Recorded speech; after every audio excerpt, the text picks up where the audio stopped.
ආයිබෝන් හැම දෙනාටම FBS level up bonus එක ගැන ගන්න තුන්වෙනි වීඩියෝ එක තමයි මේ. කලින් වීඩියෝ එකෙත් මම ඔයගොල්ලන්ට කිව්වා FBS වල ට්‍රේඩ් කරන්න පොඩි ට්‍රික්ස් වගේක් කියලා දෙනවා කියලා. ඒ වගේම මේ FBS වල ට්‍රේඩ් කරනකොට සාමාන්‍ය ක්‍රමයට ට්‍රේඩ් කරන්න බෑ. මෙතෙන්දී ස්පෙෂල් ටාගට් එකක් එහෙම තියෙනවා. එතකොට ඒ ටාගට් එකට යන්න පොඩි ක්‍රම ටිකක් තමයි ඔයගොල්ලන්ට මම මෙතෙන්දී කියලා දෙන්නේ. එතකොට පළවෙනි දේ තමයි මෙතෙන්දි ලොට් 5ක් කම්ප්ලීට් කරන්න ඕනේ. ඒ ලොට් 5ක් කම්ප්ලීට් කරන්න 0.01 ට්‍රේඩ් තමයි අපිට දාන්න පුළුවන්. එතකොට 0.01 ට්‍රේඩ් දානවා නම් ලොට් 5කට ට්‍රේඩ් 500ක් දාන්න ඕනේ. එතකොට එකපාර අපිට පුළුවන් ට්‍රේඩ් 5ක් ඕපන් කරන්න. එතකොට අපි මේක දවසේ ටාගට් විදියට බෙදා ගත්තොත් දවසට ට්‍රේඩ් 25ක ටාගට් එකක් ඔයගොල්ලෝ තියාගන්න. ඒ කියන්නේ දවස් 20කින් කම්ප්ලීට් කරන විදියට. එතකොට දවසට ට්‍රේඩ් 25යි කියන්නේ අපි 5 සෙට් වලට බෙදාගත්තොත් 5යි. ඒ කියන්නේ 5 සෙට් 5ක් තමයි ඔයා දවසට ට්‍රේඩ් කරන්න ඕනේ. මේකෙදි සාමාන්‍යයෙන් දවසට එක වතාවක් හෝ දෙවතාවක් ඔයා කොහොම හරි හොඳට ඇනලයිස් කරලා ට්‍රේඩ් එකක් දාන්න බලන්න. ඒ නැතත් මම ඔයාලට ට්‍රික් එකක් කියලා දෙන්නම් පොඩි. මේකෙදි ඔයගොල්ලන්ට ට්‍රේඩ් කරගන්න කියන ප්‍රොෆිටබල් විදියට ට්‍රේඩ් කරගන්න. අපි සාමාන්‍යයෙන් දැන් මාකට් එකක් ගත්තොත් මාකට් එකේ තියෙන්නේ ට්‍රෙන්ඩින් සහ රේන්ජින් කියන දේනේ. එතකොට අප් ට්‍රෙන්ඩ් තියෙනවා, ඩවුන් ට්‍රෙන්ඩ් තියෙනවා, ඊට අමතරව රේන්ජ් තියෙනවා. රේන්ජ් මූව්මන්ට් එකක් ඔයා තෝරගන්න එපා. මම මෙතෙන්ද ඔයාලට අප් ට්‍රෙන්ඩ් එකයි ඩවුන් ට්‍රෙන්ඩ් එකයි පොඩ්ඩක් සරලව ටක් ගාලා පෙන්නන්නම්. අප් ට්‍රෙන්ඩ් එකකදී නම් මෙන්න මේ ආකාරයට තමයි ගමන් කරන්නේ. එතකොට අප් ට්‍රෙන්ඩ් එකක් තියෙන වෙලාවක ඔයගොල්ලෝ ට්‍රේඩ් කරන්න ඕනේ මෙන්න මේ උඩ මුදුන් වලින් නෙමෙයි. ඔයගොල්ලෝ ට්‍රේඩ් එකකට එන්න වෙන්න ඕනේ මෙන්න මේ යට කොටස් වලින්. මෙන්න මේ වගේ තැන් වලින්. මේ වගේ තැනකින් ට්‍රේඩ් එකකට එන්න වුණොත් ට්‍රේඩ් එකකින් ප්‍රොෆිට් වෙන්න තියෙන සම්භාවිතාවය සෑහෙන වැඩි. ඒ නිසා මේ වගේ තැනකින් එන්න වෙන්න බලන්න. එතකොට මම මෙතෙන්දි ඩවුන් ට්‍රෙන්ඩ් එකත් පොඩ්ඩක් ඔයගොල්ලන්ට පෙන්නන්නම්.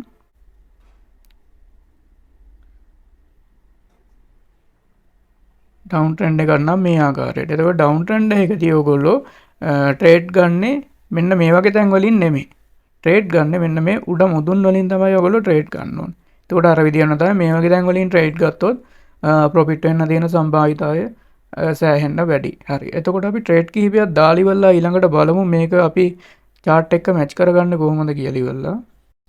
මෙතෙන්දී අපි ඉස්සෙල්ලාම කරන්න ඕන දේ තමයි 4 hour chart එකට දාලා ඉවරලා බලන්න ඕනේ long term trend එක කොයි අතරද තියෙන්නේ කියලා ඉවරලා.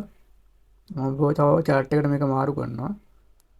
4 hour chart එකට ගත්තට පස්සේ මේකේ දැනට තියෙන්නේ down trend එකක ඉඳලා ඉවරලා ඇවිල්ලා මේක up trend එකට හරවලා තියෙන්නේ.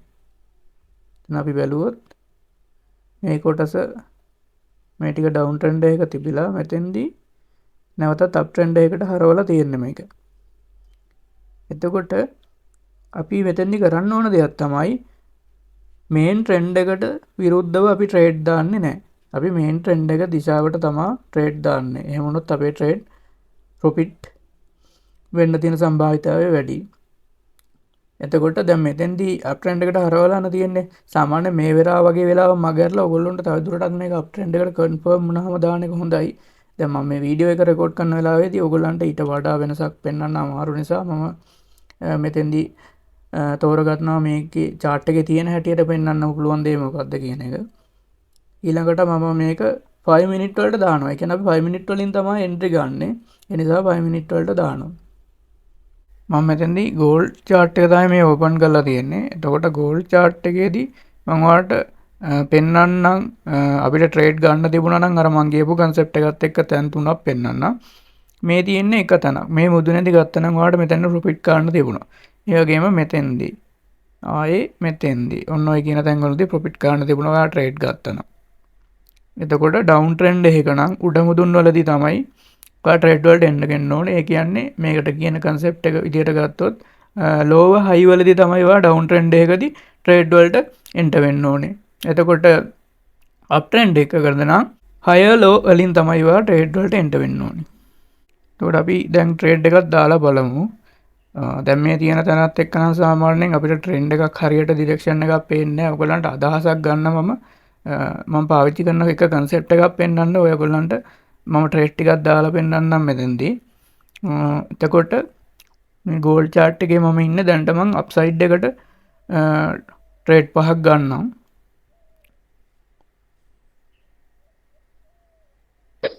එක ට්‍රේඩ් එකක් එන්ටර් වුණා. හරි.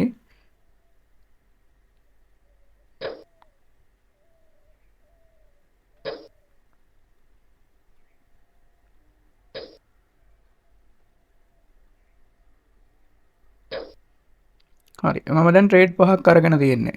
මෙතෙන්දී බලන්න ට්‍රේඩ් දෙකක් ප්‍රොෆිට් වෙන්න පටන් ගත්තා.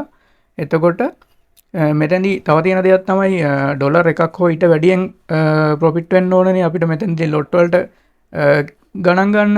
එතකොට මෙහෙමයි මාකට් එකක් ගොඩක් වෙලාවට අපිට ෂුවර් නැති තැනක වගේ තියෙනවා නම් අපි ඒක ලොට් කැල්කියුලේෂන් එකට ගියා හෝ නොගියා කියලා ඉවරලා ඔයගොල්ලෝ ට්‍රේඩ් එක ක්ලෝස් කරගන්න. මොකද ලොකු ලොස් එකකට ආව වුණොත් එහෙම අපරාධනේ. එතකොට මම මෙතෙන්දී ඔයගොල්ලන්ට කියලා දෙන්නේ පොඩි කන්සෙප්ට් එකක්. ඒ කියන්නේ මගේ කන්සෙප්ට් එකේදී මම ඔයගොල්ලන්ට කියලා දෙන්නේ ඔගොල්ලෝ එක වර්ගයක ට්‍රේඩ් ගන්න එක දිශාවකට පහයි නොගලන්ට උපරිම ගන්න පුළුවන් ඒ පහම එකම දිශාවට ගන්න. හරිද? එතකොට අරගෙන ඉවරලා ප්‍රොෆිට් වේගන එනකොට ඒ කියන්නේ මේ අර නෝමල් කන්සෙප්ට් එකට අනුව මම මේ කියන්නේ හොඳ ඇනලයිස් එකක් කරලා දැම්මොත් එහෙම ඔයගොල්ලෝ ටිකක් ප්‍රොෆිට් වෙනකන් ඒ ඇනලයිස් එකේ හැටියට ට්‍රේඩ් එකේ ඉන්න. මම මේ කියන්නේ ඇවිල්ලා මේ ස්කැල්පින් සිස්ටම් එකට කියන්නේ ටක් ගාලා අපි ට්‍රේඩ් එකකින් එක්සිට් and ප්‍රොෆිට් අරගෙන එක්සිට් වෙන සිස්ටම් එකේදී ඔයගොල්ලොන්ට පාවිච්චි කරන්න පුළුවන් ට්‍රික් එකක් තමයි මම මෙතන කියලා දෙන්නේ. එතකොට අපි බලමු අපේ දැන් මේ තියෙන ට්‍රේඩ් වලින් අපිට එහෙම පෙන්නලා ඉවරලා එක්සිට් වෙන්න පුළුවන් වේද කියලා. ඒක ට්‍රේඩ් එකක් සාමාන්‍ය ඩොලර් එකට ආසන්න වීගෙන එනවා. අපි බලමු. මම මෙතෙන්දී ටික වෙලා බලාගෙනත් හිටියා ඔයගොල්ලන්ට මේක පෙන්වන්න මේ ප්‍රොෆිට් එක්කම ක්ලෝස් කරලා මේව කරන්න. ඒත් මේ මාකට් එකේ දැනට ප්‍රොෆිට් වෙන පාටක් නැහැ. මොකද මේක අපි ඇනලයිස් එකක් කරලා දාපු ට්‍රේඩ් එකකුත් නෙමෙයි. මම කියන්නේ ෂුවර් නැති පොයින්ට් එකකින් දාන්න කියලා ඔයගොල්ලන්ට කියලාත් දැම්මේ. එතකොට මම මේකේදී මගේ කන්සෙප්ට් එක විතරක් පැහැදිලි කරන්න. මෙතෙන්දී මම කරන්නේ ඉස්සලාම ඔය ටාගට් එකට උඩින් ප්‍රොෆිට් වේගන එන ට්‍රේඩ් ඉස්සලාම ක්ලෝස් කරනවා. මම මේක දැන් අඩුම ලොස් මෙතන ලොස් එක ගන්න යන්නේ. අඩුම ලොස් එක තියෙන එකේ ඉඳලා ක්ලෝස් කරනවා. උඩම ට්‍රේඩ් එක ඉස්සලාම ක්ලෝස් කරනවා.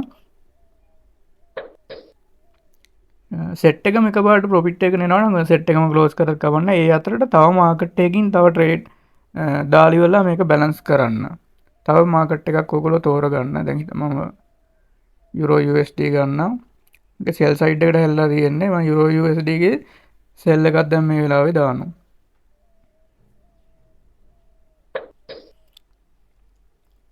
එතකොට මම ට්‍රේඩ් කොටසට ගියාට පස්සේ මගේ බලන්න යුරෝ USD වලින් සෙල් ට්‍රේඩ් එකකුත් තියෙනවා. දැන් මට ඊළඟට මේකේ මගේ දැන් ප්‍රොෆිට් සයිඩ් එකට දැන් මෙතන හැරලා තියෙන්නේ. එතකොට මම මේකේ වැඩි ප්‍රොෆිට් තියෙන එක ඊළඟට තව එකක් ගලවනවා මෙතනින්. දාලා මම දෙවනියට දාපු මාකට් එකේ තව ට්‍රේඩ් එකක් ඒ සයිඩ් එකටම දාගන්නවා. ඒ කියන්නේ ඒ විදිහට මෙතෙන්දි මම කරන්නේ ට්‍රේඩ් පහක් එකපාර පුළුවන් නිසා ට්‍රේඩ් ගලවගෙන යනකොට ඒකට ගැලපෙන්න අනිත් මාකට් එකෙන් ආයෙ ට්‍රේඩ් දාන එක තමයි කරන්නේ.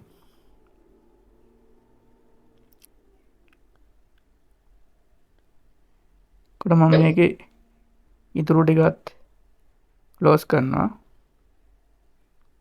ගෝල්ඩ් වලින් දාපු ටික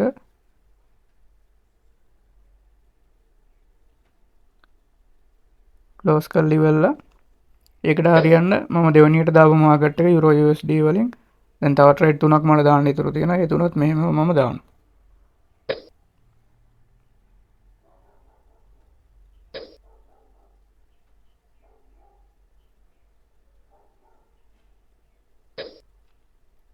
මොකද දැන් මම දෙවනි මාකට් මේ ටයිප් එකකින් ට්‍රේඩ් පහක් දාලා තියෙන්නේ. එතකොට මේ විදිහට මම අර කලින් කියලා දීපු ක්‍රමයට මේකෙත් ප්‍රොෆිට් එකගෙන එනකොට ඔයගොල්ලන්ට පුළුවන් අර විදිහට වෙන මාකට් එකකින් සිලෙක්ට් කරගෙන ඉවරලා ආයේ ට්‍රේඩ් දාන්න.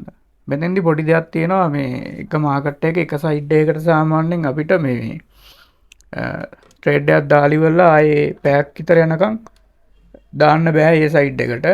ඒ නිසා ඔයාලට එතකොට මේ මාකට් එකේම ඕනනම් දැන් හිතන්නකෝ සෙල් දැම්මා කියලා සෙල් දැම්මම අනිත් බයි දාන්න පුළුවන්. බයි දාන්න බැරි නෑ. එතකොට බයි අවශ්‍ය නම් බයි දාන්න පුළුවන්. මේක ලොකු පීඩනයක් අරගෙන ඉවරලා එහෙම මේ ලොට් ටාගට් එකක් තියනවා කියලා ඇවිත් ලොකුවට දකින්න එපා. මේකේ ඇත්තටම ගත්තොත් පහේ සෙට් වලින් පහයිනේ දවසට ටාගට් කරන්න තියෙන්නේ.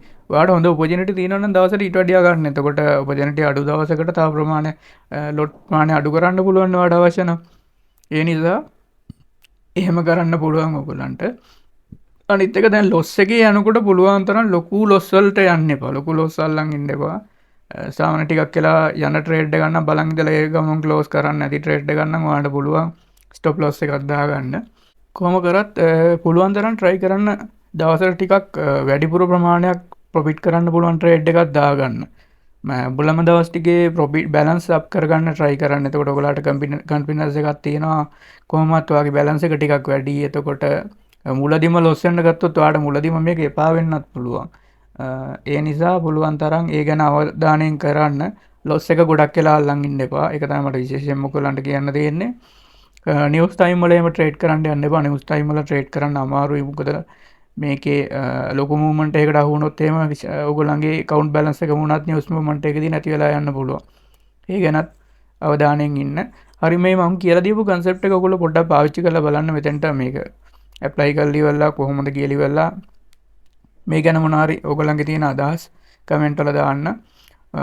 අපේ Telegram group එකට එහෙම join වෙන්න. එතෙන්දී ඔයගොල්ලන්ට මේ ගැන අදහස් එහෙම share කරගන්න පුළුවන්. FBS කරන අය ඉන්නවා දැනට කරලා ප්‍රොෆිට් ගත්ත අය ඉන්නවා. ඒගොල්ලන්ගේ අදහස් ගන්න පුළුවන්. ඔයගොල්ලන්ට කොහොමද මෙතෙන්දී මේ සම්බන්ධව තව උපදෙස් එහෙම ගන්න පුළුවන්. හරි එහෙනම් මේ වීඩියෝ එක මෙතනින් ඉවරයි. මම මේ අතරට තව මොන හරි අප්ඩේට් එකක් ආවොත් එහෙම ඒක තව වීඩියෝ එකකින් දාන්නම් FBS ගැන. හරි හැමෝටම සුබ දවසක්. ස්තුතියි.